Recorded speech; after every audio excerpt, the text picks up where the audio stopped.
titre, c'est agent communautaire. Donc, je travaille beaucoup sur... c'est vraiment juste de me questionner puis de passer beaucoup de temps sur toutes les questions en lien avec un enjeu qui avait été soulevé par notre partenaire, en lien avec l'impact du projet sur la communauté féminine du village de Dirim. C'est-à-dire que le projet, économiquement, il est vraiment profitable, puis profite à beaucoup de gens. Mais il y a eu comme des critiques par rapport à ce que les femmes, ça va augmenter leur temps de travail, mais ils ne vont pas nécessairement recevoir le profit ou les bénéfices de ce projet-là. Donc, mon rôle, c'est d'essayer de rendre le projet inclusif au lieu de le rendre exclusif et de m'assurer que les jeunes du village et les femmes en profitent aussi.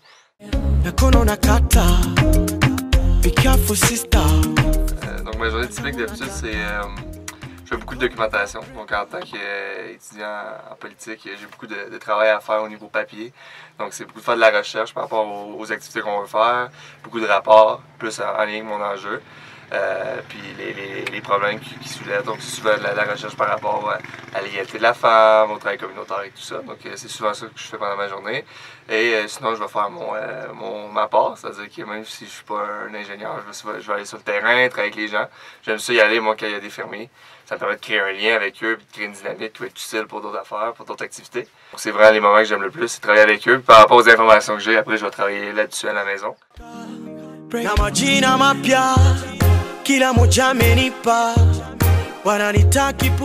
Ben, je pense que quand j'ai su que j'allais en Afrique, je m'étais fait dire que les gens ici avaient une ouverture et que c'était vraiment des gens accueillants.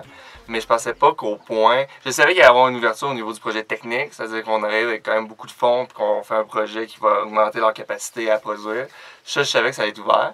Ça allait y avoir une ouverture, pardon, mais je pensais pas que d'un enjeu, du point de vue enjeu communautaire, c'est quand même c'est une question qui peut être touchée, pardonnez-moi l'anglicisme, le lien, la relation entre l'homme et la femme, ça peut être touché. Puis je pensais pas qu'il allait y avoir une ouverture des citoyens de Dirim par rapport à ça. Mais ils se sont présentés aux meetings, ils se sont présentés aux conférences, il y a eu de l'aide par rapport à ça. Donc moi, ça m'a vraiment touché.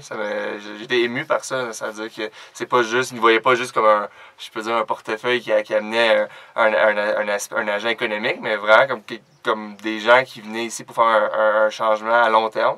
Puis ils ont vraiment participé. Moi, j'ai trouvé ça intéressant. Donc ça m'a vraiment surpris.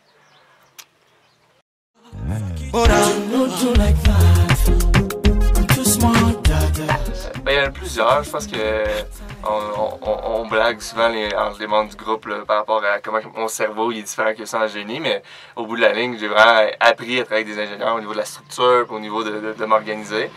Donc ça, c'est sûr que c'est un apprentissage. J'ai aussi le fait que j'ai appris qu'il y a tellement de données qui rentrent en compte en sciences humaines que si tu fais juste prendre les données puis essayer de faire la chose parfaite ou de mettre en place une activité qui est parfaite, tu n'auras pas vraiment la chance de le faire parce qu'il y a tellement d'éléments à prendre en compte.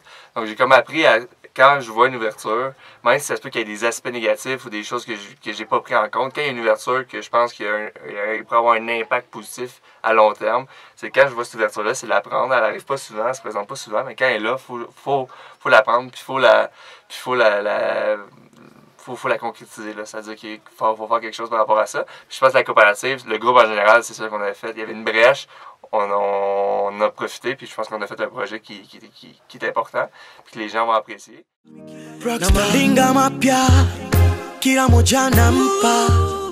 La prémisse de base, c'est que moi, je savais que ça allait être difficile de questionner les gens sur l'aspect de l'enjeu entre l'égalité homme-femme. Mais moi, mon idée de base, c'était qu'il fallait donner à ces femmes-là l'opportunité de se faire valoir puis de développer des compétences. Je me fie un peu à l'idée historique des femmes qui ont participé à l'effort de guerre. C'est-à-dire qu'après avoir eu la chance de se prouver, mais ils ont vraiment pris place dans l'économie juste parce qu'il y avait une chance de se prouver. Puis moi, c'était un peu ça l'idée de la coopérative, c'est qu'en permettant à des femmes qui profitent déjà pas de notre canal, des femmes qui ont le goût de travailler, mais c'est un endroit où ils vont pouvoir développer des compétences, gérer des horaires, gérer des budgets, faire du marketing.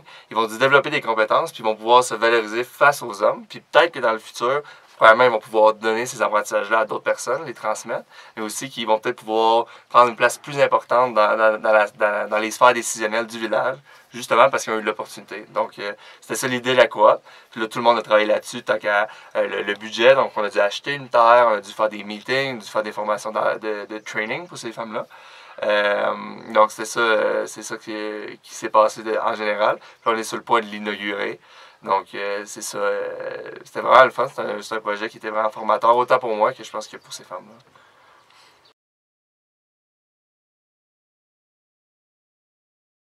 c'est que le fait qu'on habite un peu loin du village, ben, il y a peut-être le lien se crée peut-être plus lentement. Puis en ce moment, tout le monde on a un lien qui, je pense, qui est fort avec les gens diraient, autant les hommes et les femmes. Puis c'est quand tu as un lien de confiance qui est établi, puis un lien pas fraternel, mais quasiment entre ces gens-là et toi, je pense que c'est là que tu peux commencer à donner des idées, pitcher des projets, mettre en place plus des activités. Puis en ce moment, on arrive au point qu'il faut s'en aller, mais je pense que la connexion est bonne et stable, puis on aurait pu travailler encore plus là-dessus. Donc je pense que j'aurais profité de ce lien-là pour faire d'autres choses. C'est surtout ça.